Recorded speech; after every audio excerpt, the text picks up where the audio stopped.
Welcome to the Blow Up the Blueprint podcast, where it's all about how to use creative thinking in your business for a standout brand. With your host, Jo Gifford. Hi everyone, it's Jo Gifford here, and I'm so delighted to welcome the lovely Jessica Nazarali. Hello, my love. Hi, how are you? I'm good, thank you. I'm extra honoured that you're here today with 2 weeks to go before you have your baby. So thank you for making time while you're heavily pregnant.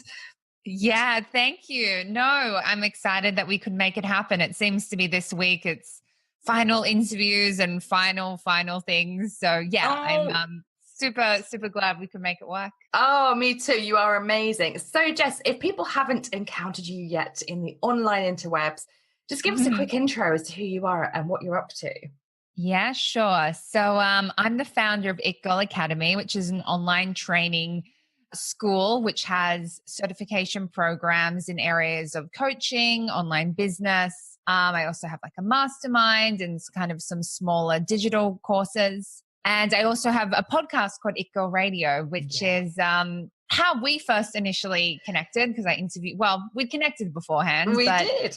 We obviously spoke for the first time when I interviewed on It Girl Radio, which will be coming out soon. So I can't wait to be sharing that one. I love being on your podcast. And I'm such a fan of what you're doing, of how you've, created this It Girl brand and, your own certification. Like, I've been fangirling over you for such a long time. So it's just been wonderful to have this podcast hot seat swap and to have you here to kind of talk about how creative thinking affects how you've grown your business. So everybody check out It Girl Radio and check out everything about Jess. I'll be putting obviously all the links in the show notes. So Jess, creative thinking, how do you think that allowing yourself space to think differently has informed how you've grown your biz? Yeah, so I was thinking about obviously creative thinking and what I would be sharing on this podcast before we came on. And I have a story actually. So after I interviewed you, and I think we spoke a little bit before or afterwards, and you shared a story on my podcast about something as simple as going for a walk a different way can really change things, and you can think of different things. And so I was like, okay, well, I can do that. Because I'm obviously pregnant and you're meant to walk every day. So I've been walking every day, and I'm like, I was going the same route, like literally every day. And one day I was feeling really stuck, and I was feeling really stuck. It was in relation to a team member who I knew wasn't right and who I knew we needed to replace them with somebody else. Right. But when you have a team member, and maybe some people listening will be able to relate to this, it's like they know so much. Yes. Okay. And I'm just like, I don't even know where I even go to start replacing this person, because it will probably end up being multiple people. And I was just feeling it was a total mindset block. I was like, I'm not going to find anyone. Maybe I should just be happy with, maybe I should just kind of make it work. And truth be told, I think the team member had just taken on too much, and really they had too many roles, and we needed somebody else to do different roles. Yeah. So I went for a walk, and I just got this clarity around, and this sounds so ridiculous, but I went for this walk, and I remember I looked at the Sydney Harbour Bridge, and I just had this voice in my head that said, go in this Facebook group and post that you're looking for this specific person. Wow. And I went, okay. And I went home and did it. And somebody contacted me the next day who I'm now working with. I remember seeing that post, and that was after, Jess, I love that. Oh, you saw the post? I remember seeing the post. I think if it's the same one, it might be a different one. Yeah. Oh my gosh. So you had that space to walk and to get out, do the exercise, and the change of environment allowed your brain to give you, there's intuition there at play as well, isn't there? That is also part of, creative thinking, I think. It's part of that space where you've stepped away from the usual kind of routes that we go down. And I think it's kind of really similar to in the way that the brain works, where when you think the same thoughts, you literally wear grooves in your brain, don't you? And if you go down the same paths, you're doing it on autopilot. So just by that simple change, you had a result. I love it. Exactly. And I mean, I can look back in my business, and I think of times when I have given myself that space to really think things over and not try to force a decision, or not try and like quote unquote make something happen. That's usually when the best ideas come up. But yeah, I just wanted to share this situation because it's obviously like it happened super recently and I was like, oh my gosh. That is so beautiful. I'm so glad you did. And it's so relevant because actually that's a really big problem. Replacing a team member is something that we could get really caught up with and could, sort of go around in circles and kind of worry about stuff. And you took the space to go out for a walk and you had an answer which had a result. And that's huge. And, this is so important because, especially when you're leading a business like you are and you're about to kind of have your little one as well into the mix, finding that space can be such a challenge. Do you find it easy to create space in your day? Do you have any routines around that? Good question. So my husband and I, I'll be totally honest, we haven't been doing this week, and last week has been really crazy. So we haven't done it every day. Let us off the hook. We try to go on a connection walk every day. So it's like when we leave the house it's usually about like 1 or 2 o'clock, and we go for a walk because we both work from home. And if you just work from home, sometimes you can just never leave the house. So we go for a connection walk, and we got the idea from, the people who created Lifebook. Okay. They're a husband and wife team, and they do this every day as a way to just kind of connect and stay in touch. So the idea is, you go on a walk for about 15, 20 minutes and you connect. And then we also like to talk about like our goals, like where we're heading. If we have a specific challenge, it can be, depending what the challenge is, sometimes I'm like, I don't want to talk about it. I want to clear my head. Other times it can be a good way to like workshop the problem. Yes. Workshop when you're on the move. That's such a good idea. Yeah. So kind of depending on what it is. And we were like doing it like very consistently every day a week. And then it kind of got a bit cold in Sydney. So, things happen, but we try to do it a couple of times a week. That's beautiful. It's so beautiful. And I think, I certainly know kind of working, sort of based at home myself, I like to go to kind of co-working spaces and kind of travel around, when I can. It's so true, whether you're connecting with somebody else on a walk or connecting with yourself, just that space away from all of the things is so important, isn't it? Because you're this is you, there's some air, you can talk. And I know certainly as parents, sort of my partner and I, we work on different businesses, but we're both self-employed and, sort of tools down for the day. And then you're like, okay, now I'm into mum mode. And it's like, okay, we've got dinner to be cooked. We've got homework to do. We've got, okay, what's happening with play dates? Like whose party present do we need to get? Like all of that stuff then kicks into like my kind of other job. And you got all that coming, girl. Yeah. And it's like, right, okay. And the headspace, I find my headspace becomes really fragmented. And I deal with that by literally putting boundaries around how much time I'm in social media, when I'm accessing emails, when I'm answering clients, when I'm in all those things, so that I have permission to not be in them and to step away. Otherwise you just get bombarded, sort of 24/7. And also by, like you said, by kind of, going out to kind of connect. And, for me, I try to build in that, once a month I go by myself to the local spa and, I kind of view it as a day off. But invariably, I will come out of there with a notebook full of my next launch planned or, the next content stuff sorted because my brain said, now you've let me, sort of have some ideas and come out for you. Thank you. And it's like when you restore and when you play, your brain has time to, come up with some great ideas, isn't it? I love that you have that. Thank you. Yes, I completely agree. You can't be on 24/7. You totally can't. So just when you are generating ideas for your brilliant products or for your podcast content, whatever, how do you generate your ideas? Do you have a flow process that you have to have like a certain coffee and certain music on to get in the zone? Or do you need to be wearing, I don't know, face glitter and, do you have any sort of routine that gets you in a creative headspace?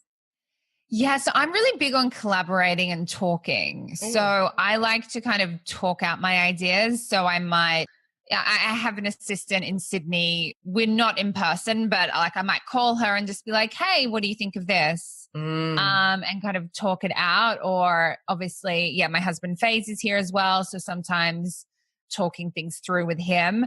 So I find that, and this can be, I think I need like an in-person assistant who, I mean, does other things, but then this is like their job's to kind of come and sit with me and like help me as I'm kind of collaborating, because it's as I'm coming up with ideas, because that is the way that, I don't know, I find it quite difficult on my own. Like I'll get the general idea, but then for me to really flesh it out, it's almost like I just need to hear my own voice. Yes.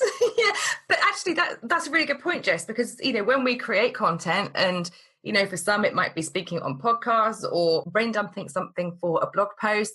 You know, I'm a big advocate of outputting something every day because of that reason, because it makes you suss it out, doesn't it? You know, while you're creating it. Mm-hmm. Exactly.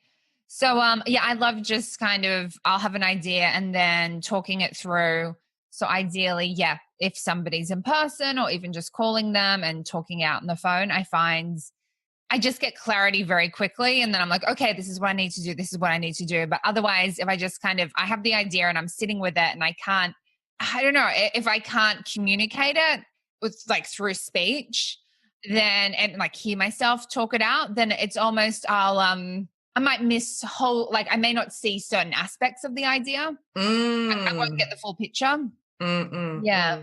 That's really interesting. You know, so co-creation is such an important part of what we do, isn't it? And that's why, you know, masterminds, you know, like yours are really valuable because, you know, I know certainly when I go to my mastermind with my sort of peers who, you know, it's that clarity really quickly that you might have been sitting on something for like weeks and then, you know, they all just chime in, they go, well, how about blah, blah, blah. And you're, cool, I'm done now. I'm fine.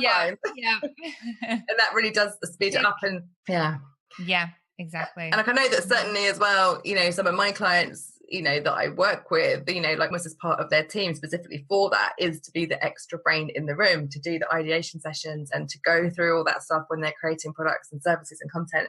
Because it's really, you know, you need, as you said, to have that dedicated time. And I sit here with my Sharpie pens and my like, you know, sort of sticky whiteboard stuff. So it's like the writings of a mad woman on my wall. We kind of like sort of jam it all out. And I think that's a huge challenge, you know, that people who do work on their own to find that kind of buzz and that kind of partnership is something that people might think about, you know, who can you sort of co-brainstorm with, you know, who can you mastermind with, who can you use as that sounding board for you to kind of get you out of that funk. Yeah.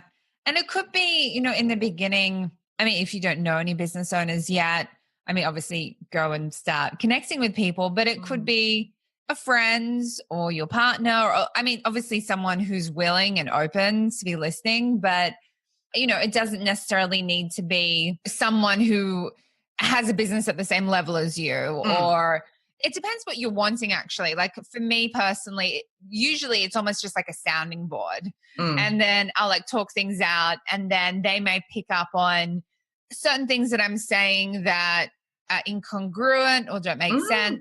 But it's, I think it's also good, like if you can get someone who might be an ideal client for whatever it is that you're thinking of creating. So it doesn't necessarily mean like they have to be at a certain level of business. It could be someone who is, okay, I would love to work with somebody like you. So let me share my ideas with you and get feedback.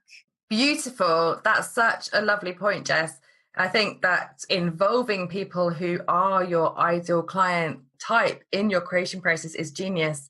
And the sort of wonder of beta programs and, you know, whether paid or unpaid, because you are co-creating with people who are ideal for your stuff. And I love the fact that you could approach someone and say, hey, I'm creating X, Y, Z for someone who's exactly like you. Can I borrow your brain for an hour? And you can, you know, either give them some value in, you know, one of your products or services or whatever it is that feels good, because you're getting such a great insight. And it's so many things, isn't it? Like, you know, language, approach, they might just come up with something completely left field that you're like, and that spun me off on this new idea. And I think so much of it is getting outside of your own space, of your own kind of four walls, is changing up that environment and getting yourself in the mindset and space of being the person who is going to do the next bit. So, you know, if I find that if I'm writing something really long form or kind of working on something that's kind of massive, that I need like a something like a really nice hotel room, where they can bring me tea and I can record videos and sort of, and be someone else who's not the mum, who's also at home and, sort of probably surrounded by Weetabix smeared things and, and all stuff like that. So, changing environment is really interesting. So how would you see creativity and creative thinking as part of an it girl life and a meaningful career? Well, I think in order to do anything big or different, you need to be thinking creatively. You can't just be thinking inside the box and doing what everyone else is doing. So in order to be an it girl and to, make the impact that you want to make, I think it's vital that we all think about, okay, well, how can we do things differently? How do we stand out from the crowd? How can our message go out there and hit the right people? And it's really critical because I think in any industry, right, there's just more and more people, and this isn't to scare people, but like there's a lot of people becoming coaches, a lot of people getting into online business. And, you can look at it from a negative standpoint and go, oh my gosh, there's so many people, competition. Or it's like, okay, well, this is a great opportunity to really work out how I'm different and to stand out. So I think it's really vital in business. It's hugely vital, isn't it? And the people that we see who rise to the top really quickly in kind of any industries are the ones who have something that is really making them stand out in their message or in their brand or in their approach. And that's disrupting that wall of sameness, which we see in any industry. You can look to kind of any niche really, and you'll see that people kind of adopt, the way of doing things in that industry. And that's not to say that you shouldn't completely sort of rip that, rule book up, but, see where you can color outside the lines. Or, what I love to do is to kind of play sort of idea mashup with different industries and to see what we can learn from other sectors and say, right, okay, well, that's how they're doing things. This is how we can do it. And for example, the few clients I have whose industry is really not in the online space. And so that's great because we can use some of the techniques and the tech and the, and the processes from the online space to disrupting what's happening in their industry.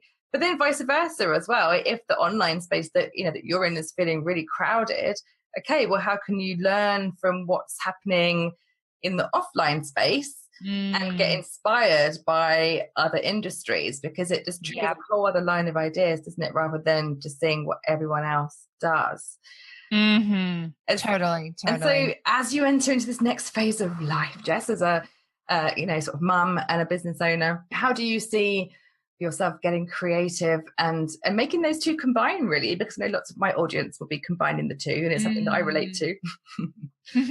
Well, I mean, I feel like being pregnant has been like a very creative time in general. Like oh my God, I feel like I've had a lot of energy. So I've been able to create a lot. Like I've created a lot of content for my group programs. I've created new programs that haven't even been launched yet, and like funnels for programs. So I've really been kind of like harnessing this like creative energy. And I mean, in terms of what things are going to be like once he comes, it's funny. Like I'm trying not to put any, expectations on myself because I have no idea how it's all going to go.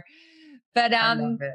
We'll have to get you back on when you're kind of established and, in the news zone as a mum, and see how you're, juggling both. I love that you really harnessed that creative energy. And dude, I'm also really jealous because I was on the floor when I was pregnant with him. I was just like on the sofa kind of eating biscuits going, oh my gosh. So I love that you've had this like ability to kind of really ramp up some content ahead of time and to harness that. And actually that speaks to, like a lot of us can probably relate to a kind of cycle of creativity, whether you're female and you can really harness different parts of your cycle, or, whether you just notice as male or female that you kind of have this swathe of ideas to, ride with most of it. It's a great testament to get things done when that flows with you. Yeah, totally. Because I mean, my plan is I'm still going, like I have my programs are running, so I'll still be doing some coaching, but a lot of like the content creation it's been done in advance. So I won't be doing it for a few months. So again, I think it's like speaking to those cycles. So it's, if you're, I don't know, going on a holiday or you're going into a period where you're not going to be as creative, because for whatever reason, and you feel creative now, it's totally. It's like harness that energy, run with it. And then, we'll probably feel creative again, like go on a creative surge at another stage down the line. That's such good advice. So true. Yeah. And I find that whenever I'm in the state of kind of, when you just feel overwhelmed and you're like, I've got all these things to do, and, you kind of feel like you have no space. I often find that one of the most counterintuitive things to do is to unplug for an hour or two or for an afternoon. And I always find that when I reconnect with that energy, like I might, one of my favorite things to do is to get on my bike and just kind of cycle around, a few different routes, and maybe stop off at different coffee shops and, onboard different podcasts or kind of audiobooks while I go. And it always just that space, even if it's for half an hour, can just let your brain feel like it's had a mini holiday, so you can come back and nail all those things really quickly, without just that dragging yourself through your day. Totally. Yeah, I couldn't agree more. Something else to end on, because your listeners may find this funny. My husband's recently bought Nintendo Switch, which is a computer game, which is a video game. Mm-hmm. And he has Mario Kart, which is like the racing game. And he was like, oh, why don't you play with me one day? And I was like, oh, I don't really want to play this game. And then I was like, okay, I'll play. And it is so addictive. It's like very addictive. But what's good about it is it like lasts for like 15 minutes. Right. It's like completely like switch off your brain. Like it's not like violent or anything. Like you're just racing on different tracks. And all the tracks are like designed so, I mean, like I'm really into, like I grew up reading Harry Potter and like Lord of the Rings. So like these tracks are almost like these fantasy tracks, like somewhere in the forest, somewhere in a volcano. And so you just kind of go to this place and like it makes you be like very in the now, because if you're not in the present, then you like run off the road and you don't do very well. And so that's something else that we've started, like maybe like once a day, it will be like, oh, I need a break. And we're like, okay, like let's play Mario Kart. But it's funny because it takes your brain to another place. And then when you come back, I don't know, it's clear. That's brilliant. I love that you guys do that. I love that you're sitting there pregnant with your Mario Kart on your Switch as well.